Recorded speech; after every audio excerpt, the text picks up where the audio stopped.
Yo les amis, c'est Kazin, j'espère que je vous ai manqué. Bah oui, j'ai pas sorti de vidéo hier et je t'avouerai que chez moi c'est plutôt extraordinaire. Alors, j'ai encore oublié quelque chose, c'est tout simplement de brancher le micro. Voilà, j'y pense plus, hein, c'est une catastrophe. Alors, comme je t'ai dit, si tu me suis maintenant depuis un petit moment, j'ai pas mal de choses à régler en ce moment. Ça va me prendre, je dirais, au moins 15 jours. Par conséquent, c'est possible que je m'absente des réseaux pendant cette période. J'essaierai quand même de publier régulièrement, mais je te garantis rien. Ça risque d'être compliqué. Voilà.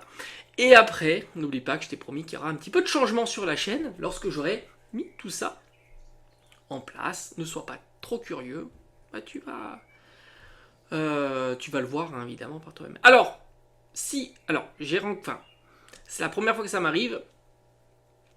J'ai discuté avec un viewer, voilà. Voilà, bon, en tous les cas, s'il passe par là, il comprendra l'histoire qui s'est passée. C'était sur un vide-grenier. En tous les cas, je le remercie, tout simplement, et c'était très cool.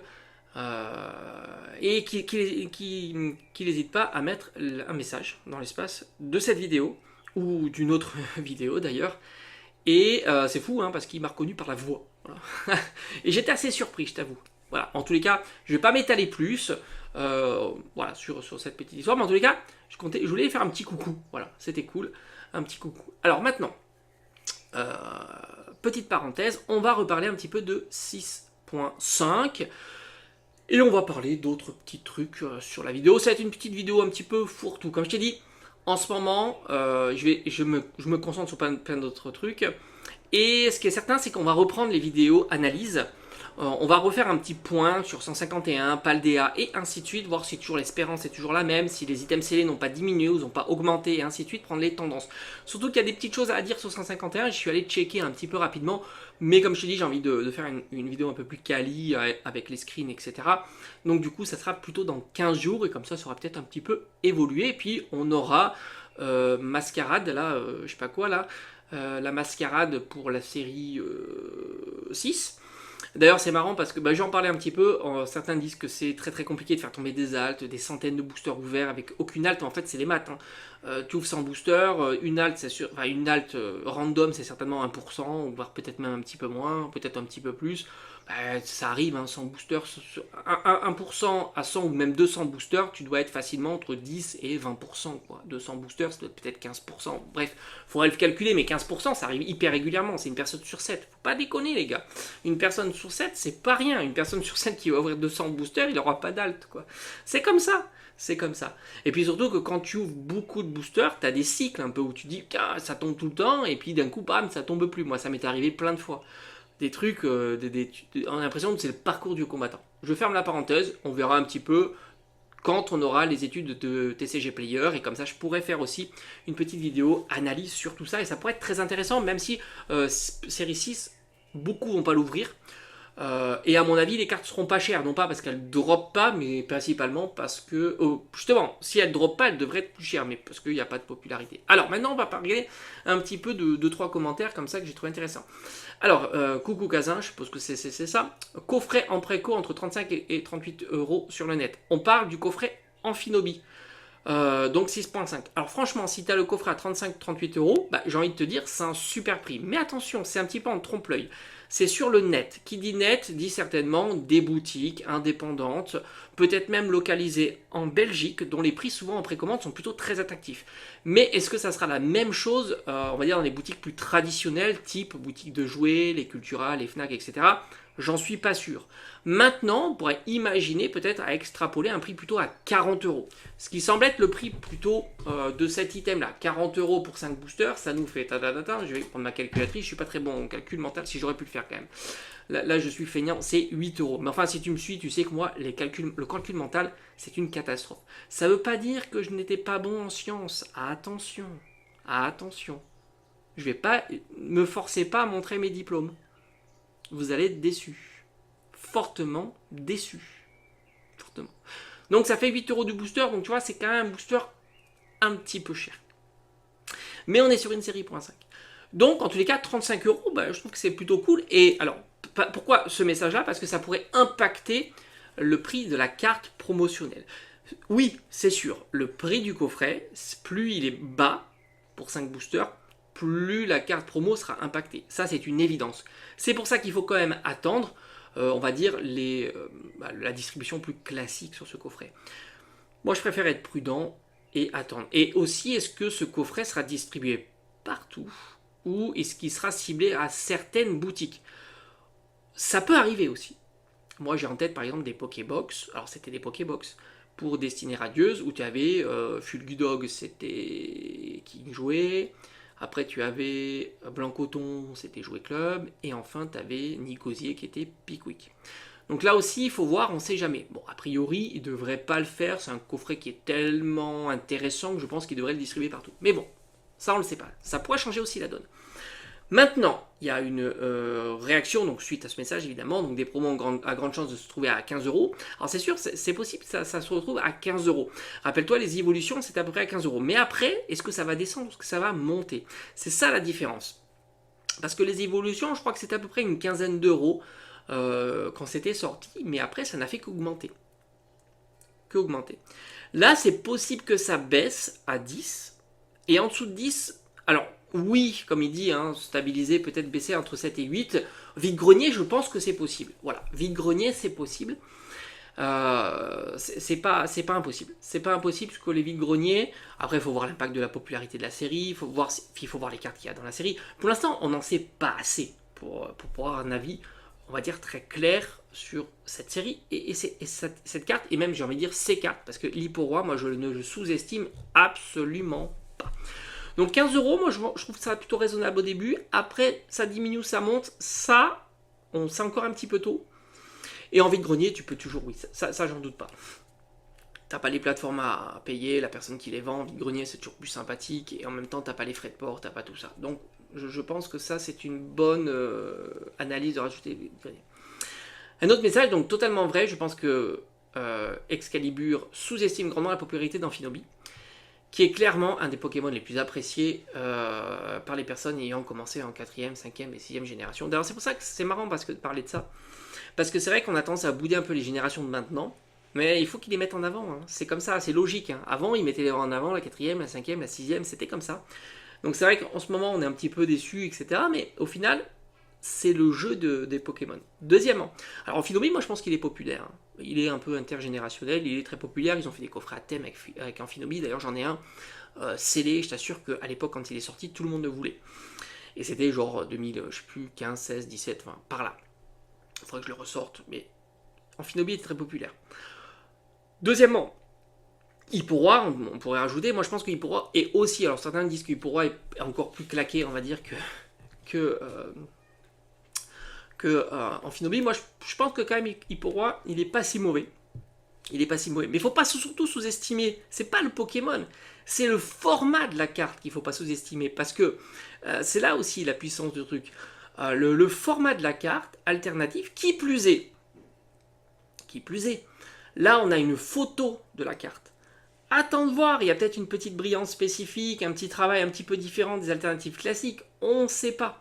Est-ce que ça va commencer un petit peu à introduire tout ça? Bon, moi je préfère avoir la carte de visu pour me faire un avis. Ça pourrait renforcer un petit peu plus sa popularité.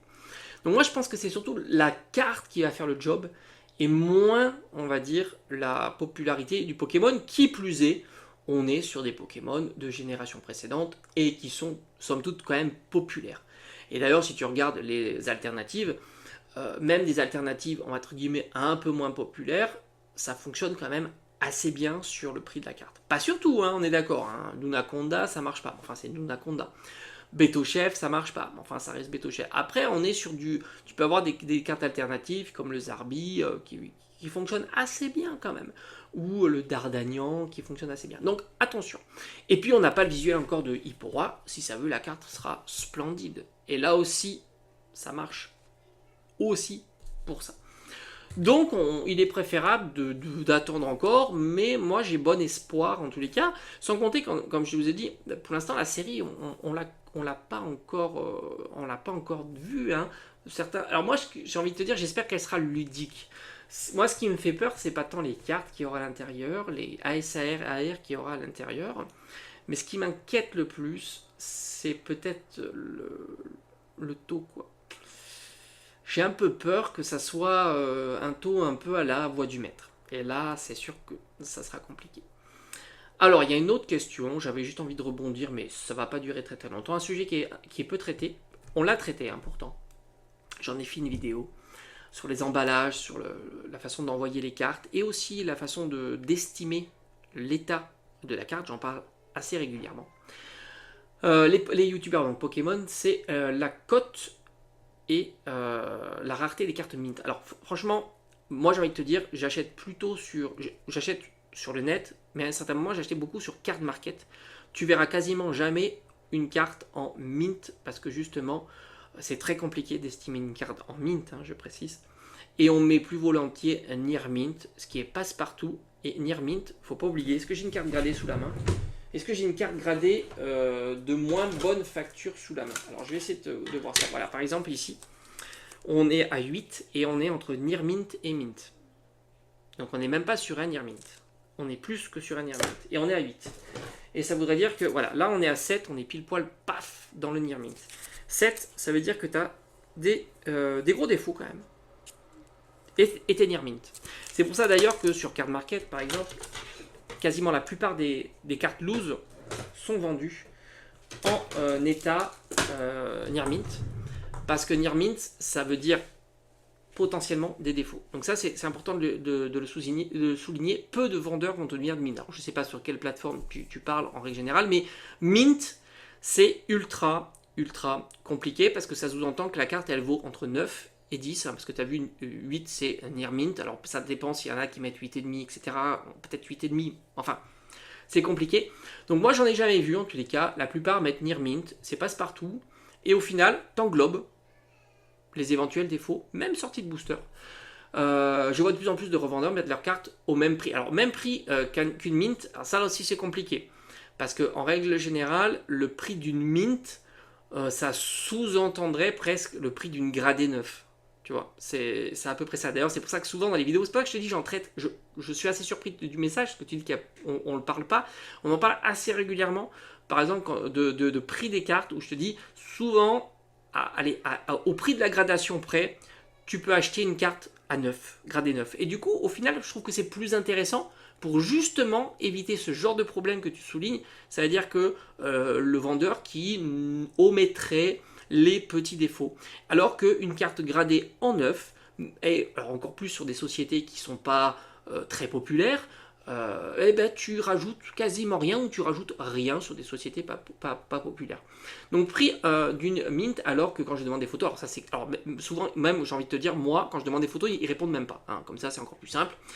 Où je me renseigne plus en détail, donc on voit des défauts, oui mais c'est normal, parce que alors Mint c'est pas normal, Near Mint c'est normal, je viens de le montrer, etc. Du coup difficile d'estimer la population, alors là franchement, d'essayer d'estimer une population d'une carte, qui plus est en Mint, et sa cote moyenne, ça c'est mission impossible. Pourquoi? Déjà estimer une quantité de cartes en population, on va dire sur les blocs anciens c'est impossible, hein, de savoir lesquelles ont été ouvertes, mal traitées, etc. Mais admettons les récentes, déjà il y a un problème où on n'est pas d'accord. C'est, on pourrait imaginer le taux de drop d'une carte, c'est moi ce que je fais. Mais moi j'estime que un Octali VMAX alternatif a un même taux de drop qu'un Duralugon VMAX alternatif dans la même série. Alors que certains, comme toi, tu penses, et chacun est libre de penser ce qu'il veut, hein, je veux convaincre personne, pense que certaines cartes sont plus printées. Donc déjà là, c'est compliqué d'estimer une population par ce biais-là. Pour moi, un Octali, c'est grosso modo une chance sur 1000, 1500. Ce qui voudrait dire que si tu as 1 million de boosters, tu as 1000 Noctali qui circulent. Si tu as 10 millions de boosters, tu as 10 000 Noctali qui circulent. Grosso modo, c'est ça. Après, estimer la quantité de boosters, j'avais eu une fois une information, après il faudrait ramener sur la série, mais c'est compliqué aussi d'estimer le nombre de boosters, mais on peut imaginer, il faudra regarder par exemple le nombre de distributeurs que tu as, ne serait-ce dans les boutiques physiques, ça donnera un ordre de grandeur. 1 million, ça me semble faible, 10 millions, c'est peut-être beaucoup, j'en sais rien, mais enfin on doit être dans cette fourchette-là, entre 1000 et 10 000 Noctali, en tous les cas, quelque chose comme ça. Donc déjà là, c'est compliqué d'estimer. En plus, en mint, ce qui est encore plus compliqué, parce que certains seront... D'ailleurs, on voit, hein, certains sont en vente pliés. Quoi. Tu te dis, mais comment t'as foutu ça? C'est pas possible. Donc évidemment, tu as certaines cartes qui sont tombées dans les mains des enfants, qui évidemment bah, abîment, ça arrive, parce que les enfants sont pas tous au courant qu'une carte va très très très cher, et ainsi de suite, donc ils peuvent abîmer. Et du coup, donc cote moyenne. Moi je crois pas, alors ça aussi c'est quelque chose que je ne crois pas, c'est la quantité de cartes qui fait le prix. Moi, je pense que quand il n'y a pas de difficulté à trouver une carte, qu'il y en ait 1000, 10 000 ou 100 000, ça reste pas de difficulté à trouver une carte. Moi, j'ai envie de dire c'est plutôt ça.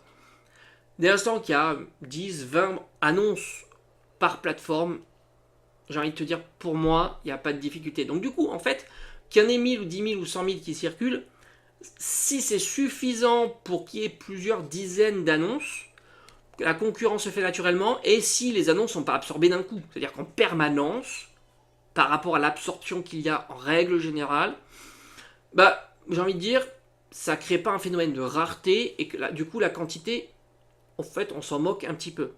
C'est plutôt la réalité de la quantité qui nous intéresse le plus. Imagine-toi un truc tout bête, c'est une idée, hein. Une carte qui tombe assez régulièrement, pas non plus qui tombe tous les jours, mais genre, je sais pas, une carte qui tomberait tous les 100 boosters. C'est pas très très rare. Mais que tous les gens qui l'ont veulent la garder. Donc elle se revend plus sur le marché. Par conséquent, soit tu ouvres, soit il faut la payer très très cher parce qu'elle a très peu en vente. Donc là, oui. Et pourtant, c'est une carte qui drop facilement. Donc, enfin, facilement, sans booster, c'est pas si facile. Faut pas non plus. Voilà. Donc je suis pas certain. Moi, je pars du principe que s'il y a beaucoup d'annonces, au fond, si elle est très très rare, on s'en fout. Mais c'est vrai que ça pourrait impacter. Alors après, donc peu de vendeurs savent que... donc, un gros sujet qui pourrait être discuté, donc voilà, c'est ce qu'on a dit. Je lis en même temps le message d'une carte en mint et sa cote moyenne, puisque voilà, c'est vrai que mint, alors c'est vrai que mint, la cote c'est pas la même que la near mint. Hein. Moi j'ai souvent parlé de near mint justement quand je parle des prix et non pas de mint, parce que mint c'est compliqué, c'est 9, 10 et pas plus. Enfin pas moins. Et après, donc, il y a les... Alors ça, c'est vrai, et d'ailleurs, c'est pour ça que c'est bien d'aller sur les cartes gradées neuves quand t'as pas de surcoût notable. C'est le problème des emballages. Alors ça, j'ai déjà été confronté à ça, moi aussi. Il y a une carte pliée, une carte gold envoyée sans partie rigide, en fait, parce qu'en fait, il faut une partie rigide qui protège la carte. Donc ça m'est arrivé, évidemment, donc bon, j'ai même pas eu à la renvoyer, rembourser, etc. Mais bon, des emballages, car donc diminue la... Alors ça c'est vrai que ça diminue la propulsion, mais ça peut être à la marge. Je pense que plus... Enfin, les gens sont quand même assez au courant, même si c'est vrai que je suis assez surpris de savoir que beaucoup de vendeurs ont une quantité de cartes assez importante et ne protègent pas suffisamment. C'est vrai que c'est quelque chose qui m'a toujours un petit peu surpris. C'est pour ça que maintenant j'envoie un message, mais même quand j'envoie un message, j'ai déjà eu de mauvaises surprises. Je suis assez d'accord, c'est assez fou. Il y a pas les vendeurs s'aguerrissent pas par rapport aux contraintes. On sait très bien que si on envoie une carte sans protection, pourtant c'est pas compliqué, un top loader ou 2 morceaux de carton et ça suffit, on va dire. Ça suffit. À la limite, l'enveloppe en bulle, on s'en fout. Moi, j'ai envie de te dire, un petit morceau entre 2 cartons, c'est plutôt bien. Alors, c'est vrai que ça alourdit l'envoi, donc je suppose qu'il y a aussi le problème des frais qui peut être alourdi. Mais c'est vrai que, est-ce que c'est significatif ou pas? J'oserais dire que sur des grosses cartes, ça ne l'est pas. Mais on peut avoir des mauvaises surprises. Sans compter que sur des grosses cartes, elles partent beaucoup plus à la gradation.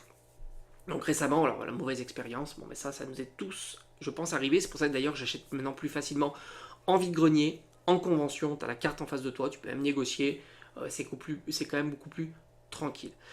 Maintenant, pour conclure à ça, je pense que la seule population que l'on peut estimer, et d'ailleurs, je crois qu'il y a un site français qui le fait, il y a un français qui le fait, je me souviens plus comment il s'appelle, qui recense quelques plateformes. Je vais essayer de regarder en même temps, on lui fera une petite pub, évidemment, parce que c'est très intéressant ce qu'il fait. Il collecte les informations de cartes qui sont gradées sur différentes sociétés, qui sont les sociétés, on va dire, les plus notables, et il fait des bilans comme ça. C'est Pocket Tracker, je crois. Donc voilà. Et je trouve que c'est très intéressant, parce que justement, tu regroupes. Ouais, en fait, si tu veux avoir une quantité de population, je pense que c'est la gradation, sans compter que tu as la note. Alors, sans compter les défauts de note, mais ça c'est pas grave, faut faire abstraction. Tu as la note, donc tu as l'estimation de la carte, et tu le vois. Et c'est pour ça, vraiment, si tu as le budget de 10 à 15 euros de plus sur une carte, vas-y, t'achètes en gradé à 9. Ça coûte pas plus cher. La période est très bonne pour ça. Et du coup, t'es tranquille. Donc c'est ça. Je crois que c'est Poké Tracker. Hein, je crois que c'est ça. Pokémon Tracker. Voilà, ça c'est son site. Et tu tapes le nom de ta carte et il te donne le listing sur les sociétés, on va dire, celles qui ont certainement accès aux data, plus les sociétés qui sont susceptibles d'avoir la plus grande population de cartes gradées. Il fait ça avec PCA, PSA, puis d'autres, hein, CCC, etc., etc. Donc je trouve que c'est plutôt intéressant. Et je pense que le mieux, c'est la carte gradée. Là, tu as vraiment un recul sur la population. Et d'ailleurs, j'en avais parlé une fois quand j'avais parlé du Dracofeu, par exemple. C'était pas le set de base, mais celui de la secrète, je me souviens plus de quelle série.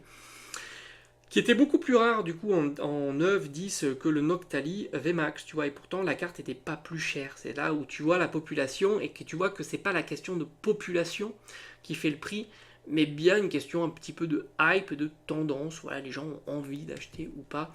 Donc c'est pas une question de rareté de la carte, de quantité de cartes disponibles. En tous les cas, c'est un petit peu ma vision. C'est plus souvent, je trouve que la quantité, elle est écrasée par la demande en fait. C'est la demande qui compte, c'est pas le nombre d'annonces, etc. Voilà, allez, j'espère que ça t'a plu. Comme je t'ai dit, hein, n'oublie pas. Ça va être un petit peu compliqué pour moi pendant les 2 semaines, on va dire. On va essayer de régler tout ça. Je remercie encore mon viewer, follower, je ne sais pas s'il est, il est abonné à ma chaîne. N'hésite pas à me le dire dans l'espace des commentaires. Et on se dit à bientôt.